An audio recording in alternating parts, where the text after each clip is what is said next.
So, okay.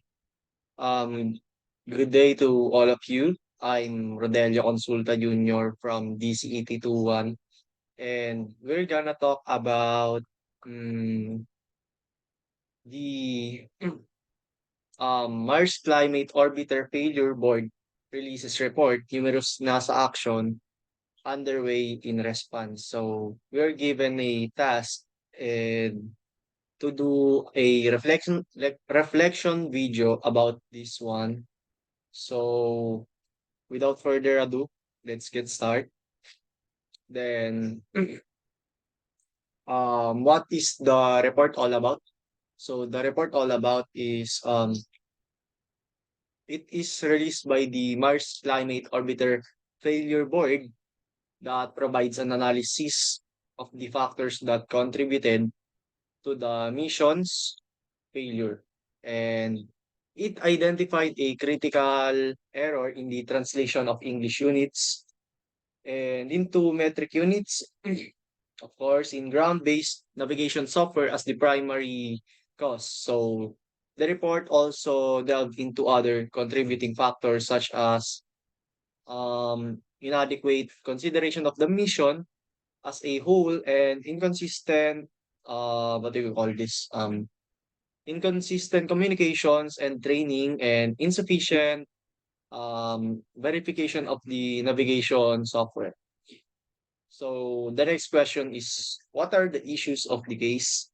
Um, I think maybe I'd rather say in this part that I have learned, the Mars climate orbiter failure was caused by a culmination of various issues like unit conversion error, whereas the failure occurred due to a miscommunication between teams using English and metric units.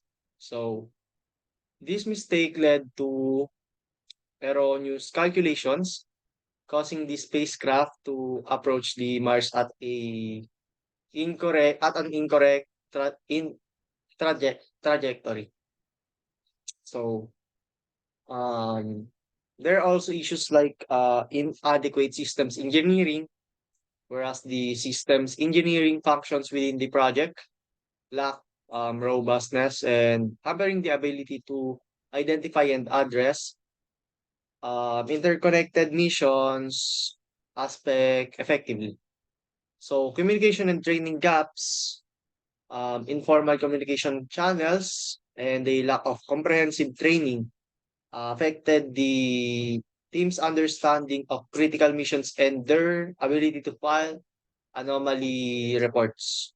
So I think this is the last one on the issues. So just like the verification and validation, whereas the process, of course, the process to verify and validate the engineering requirements and technical interfaces between project groups was found to be inadequate. So let's talk about how NASA addressed the issues. So upon realizing the failures and weaknesses in the Mars climate orbiter project, in their project, NASA and the Jet Propulsion Laboratory, which you can also call the JPL, took prompt actions to rectify the issues and prevent similar incidents in the future.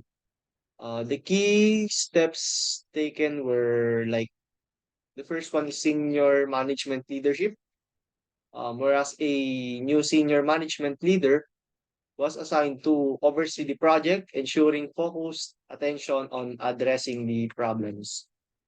So the next one is on the steps taken, like on the step two, they made a work plan review and augmentation that the work plans were thoroughly reviewed and augmented to enhance the mission's chances of success. So detailed fault tree analysis So that's the next one. Whereas comprehensive fault-free analysis were conducted for pending missions event, enabling the identification and mitigation of potential risk. So they also improve the communication and review processes like daily teleco teleconferences, mm, increase the availability of the deep space network, and independent peer reviews of operational procedures were implemented to improve communication, technical progress evaluation, and contingency planning. So the last one is training and peer review. Like efforts were made to enhance personal training in critical and ensure independent expert peer reviews of the missions navigation and other aspects. So what are the takeaways and learnings as a computer engineering that I've applied? And I mean takeaways what I've learned in this topic as a computer engineering. um there are several takeaways that I could say on the Mars climate of orbiter failure. Excuse me. Whereas the importance of quality assurance, because the incident emphasizes the criticality of robust quality assurance processes, including thorough verification and validation, especially when dealing with the complex software systems. So, effective communication, clear and consistent communication channels are vital for preventing misunderstanding and ensuring the accurate information that transfers within a project team. So, of course, interdisciplinary collaboration, like the failure underscores the significance of interdisciplinary collaborations with systems engineering acting as a bridge between the project groups to identify and address the potential issues. So I think the other one is ano, what do you call this? Rigorous testing and reviews, just like thorough testing and peer reviews is important. Like fault-free analysis are very crucial to identify and mitigate risks at various stages of projects. So you can what do you call this? You can identify what are the other factors or other areas to be improved and to be developed more.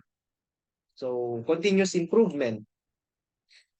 Um, the Mars orbiter failure prompted NASA and JPL to take remedial actions and improve their processes continuously. It serves as a reminder that failure can lead to valuable insights and spur innovation and progress.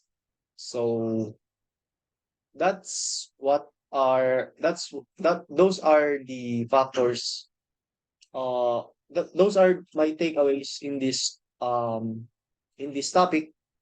So I think the most important in this in these areas are having testing, rigorous testing for us to be able to identify what are the areas to be improved more, and what should we do in case there are several factors that could affect the um having failure of this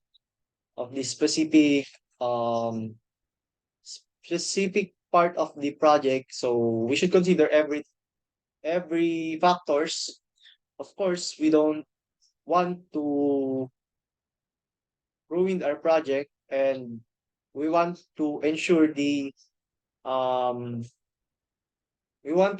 quality and the effectiveness of our project. So that's all. I guess there are no more questions in this. Yeah.